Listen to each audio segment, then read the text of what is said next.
الحمدللہ وکفا وسلام علی عبادہ الذین اصطفیٰ اما بعد۔ ناظرین کرام، السلام علیکم ورحمۃ اللہ وبرکاتہ۔ اہتمام الحق تھانوی جامعہ احتشامیہ تھانوی میڈیا سے آپ سے مخاطب ہوں۔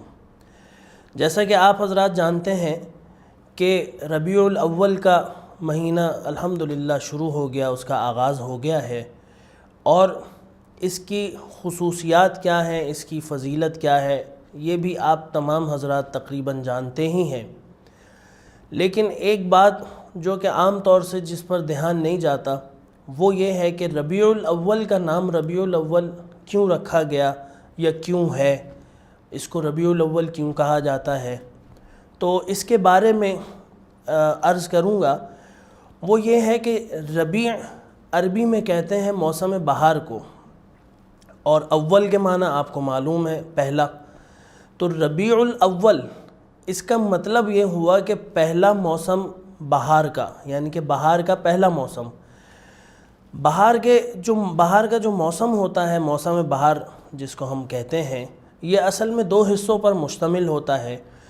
ایک حصہ جو پہلا حصہ ہوتا ہے اس میں یہ ہے کہ جو کلیاں کھلتی ہیں اور جو اس کی پھلیاں، جیسے کہ کوئی درخت ہے یا کوئی پودا ہے، اس میں جو ہے وہ شروعات ہوتی ہے ان کی، ابھی ان میں پھل نہیں آیا ہوتا لیکن اس کی شروعات ہو جاتی ہے۔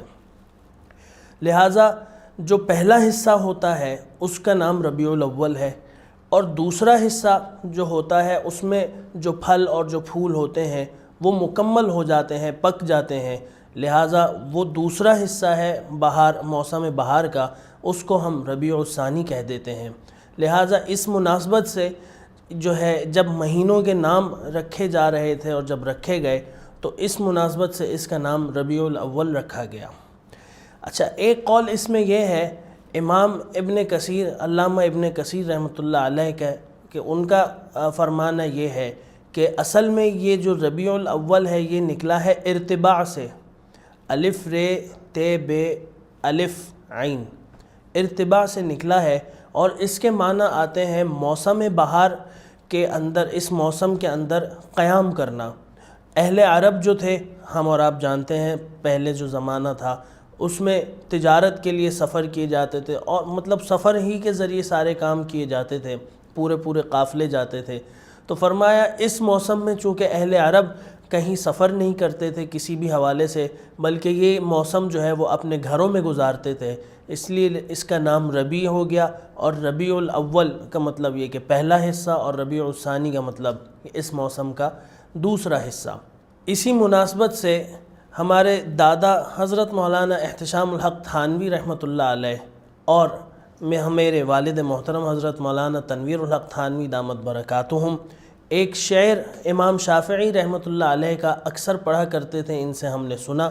وہ شعر یہ ہے، فرمایا کہ لہذا الشہر فی الاسلام فضل، لہذا الشہر فی الاسلام فضل ومنقبۃ تفوق علی الشہور۔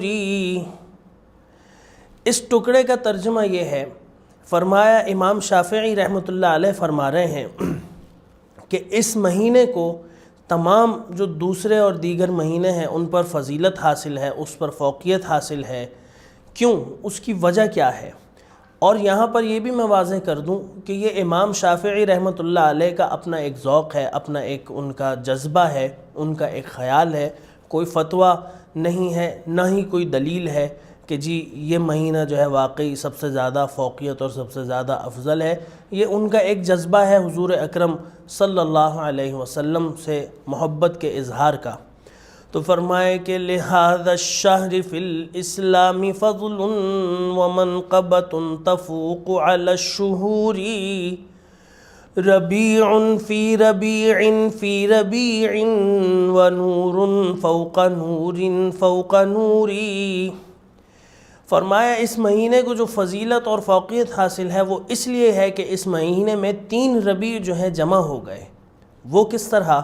فرمایا کہ مہینہ ربیع الاول کا تھا اور موسم بہار کا تھا، جیسا کہ میں نے ابھی عرض کیا کہ بہار کے موسم کو ربیع کہا جاتا ہے۔